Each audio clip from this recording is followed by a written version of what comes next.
So in this video today, I want to talk to you guys about a topic that is very, very, very near and dear to me, and one that I think is probably mis um, misrepresented is the word I'm looking for. Very misrepresented in today's society, and that topic is entrepreneurship. Entrepreneurship, the most sexiest thing on the internet, although is it really that sexy? Is it really that sexy? So today let's talk about it because I believe entrepreneurship is not for everybody. I believe being a business owner is not for everybody. I also believe that in order to really create wealth, that you have to do something besides work at a job. So you're like, well, I'm confused now. You said being a business owner not for everybody, entrepreneurship not for everybody, but then you're saying I shouldn't just go to work. And so you can absolutely be an investor, right? So you can go to work, create margin in your life in terms of your finances, and invest that money in other things to make you money, right? Without being a business owner and entrepreneur. That just means that you're an investor. You're a good steward over your finances. You keep your lifestyle low, your income high, and then you invest that money with other people that are business owners and entrepreneurs to go out and grow that money in your absence, right? That's how you create wealth. But I'm specifically now talking to those that are like, you know what? Nope, I'm a business owner, I'm an entrepreneur. I'm about to jump off the porch, quit my job, and I'm out here, right? As the young folks would say, I'm out here, right? You got to be careful being out here, okay? Because there's some prerequisites to being out here that ain't talked about enough. And those prerequisites are the following, to name a few, okay? First one is you got to be a self-starter. If you have to be tapped on the shoulder and reminded what to do and or operate off of motivation, which to me is just caffeine, right? Motivation is like caffeine. Eventually it will wear off and you're going to be back at whatever state that you were stuck in. And in that state, you still have to be self-motivated enough to do it anyway. So where motivation fails, discipline has to prevail. I got to write that one down. Where motivation fails, discipline has to prevail. And so the question is, are you disciplined enough about what you say you really want out of life to push through those dull moments, push through those adverse moments, push through those undesired moments?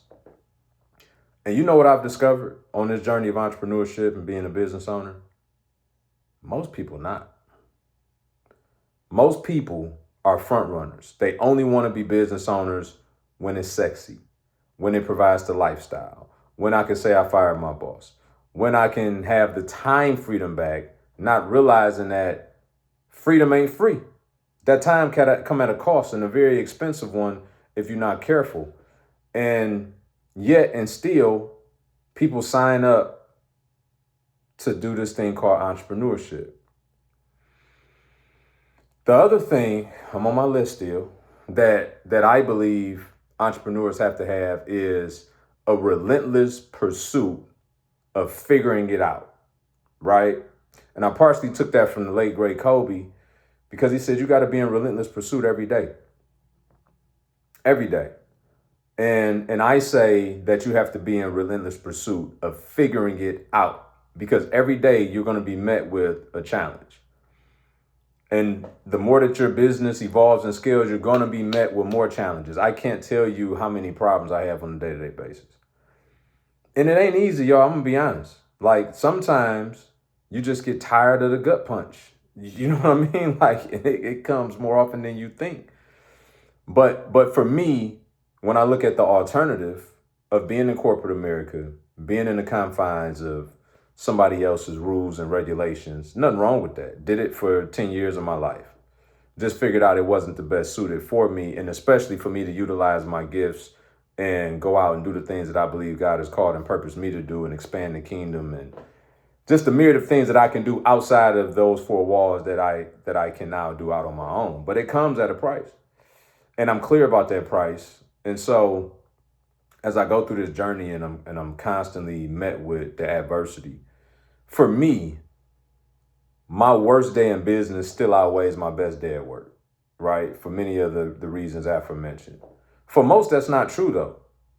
For most, they can't deal with the smoke. And that's why they need to stay at work where things are much more predictable, albeit, business needs change, leadership changes. And so you got personality and different quirks and things that you may have to deal with. Maybe your schedule is altered a bit. But for the most part, working in big corporate America, your your life is more predictable.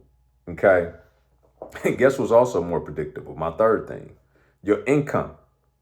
Uh-huh. Yeah, when you at work and they sign that 2 week contract with you every 2 weeks and they trade you your time for a paycheck. Yeah, that's predictable income. Although you may not even like it at times. That's a whole nother conversation for another day, right? Because we overspend and then we don't have gratitude for our job. We just hate it. We don't really hate our job. We hate the fact that we spend all the money they give us and we know we got to go trade 80 plus more hours to get another one. That's a whole nother video, which I will make one day. But as an entrepreneur, business owner, guess what you don't have is predictable income sometimes. Because why? Because businesses evolve, businesses change, customer changes, client changes, resource changes, right? And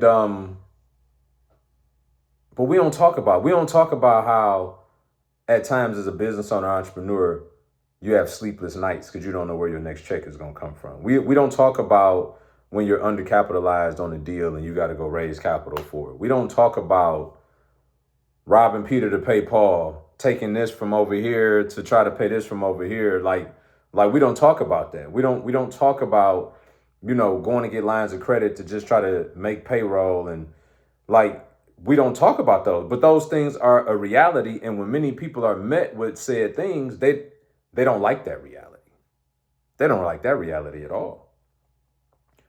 And so some of y'all may think I'm a bit heavy handed by what I'm about to say next. But the truth is, for many people, most people, what I figured out, just stay at work. This ain't for you. It's just not. Because you look for a problem for every solution, or you need to be told what to do. One of my mentors, Myron, says that some of the hardest work people never do is think, right? And this is so true. Oh my God, it's so apparent. So that's the other part, right? People don't want to think for themselves. They don't want to be critical thinkers. Or you scared to make the big decision. Right, wrong, indifferent, being able to live with it. People just lack leadership. It's starting with themselves, let alone for other people. Like it's cool to fire your boss until you realize that you now become your own. How you like that, boss? Right? The list goes on and on. I'm just telling you, before you go out here and think that you're signing up for something that's super sexy and sensational, although it has its moments, the bulk of being an entrepreneur business owner is not about that.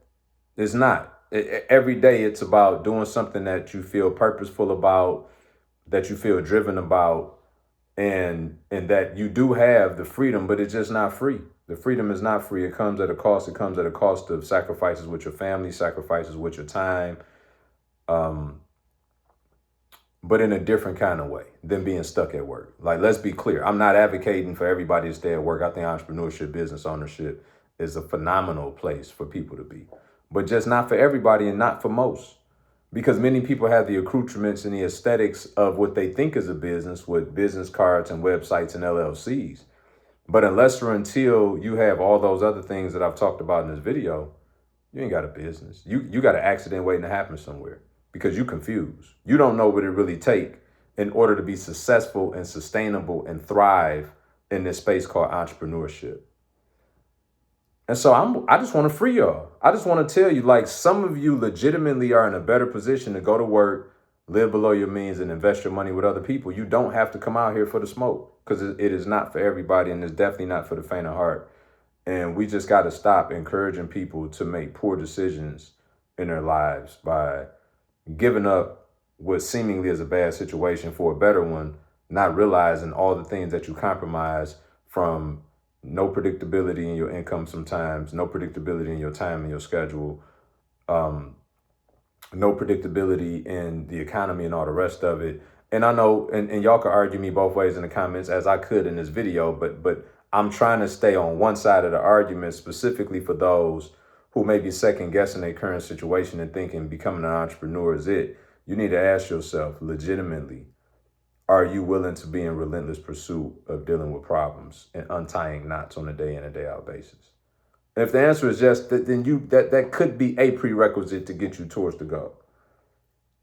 And then there's the litany of all the others that come along with it. And so I just don't want people to be misinformed. I love for you guys to share with me your thoughts in the comments and share this. Like, I'm sure everybody has conversation about entrepreneurship. Share this with a friend, a loved one, whomever you normally have your banter with. And let me know. Y'all can flame me in the comments too. I'm here for it. So I look forward to seeing y'all in the next video. Subscribe to this channel. I'm going to be bringing you guys more and more substantive content. I'll see you in the next one.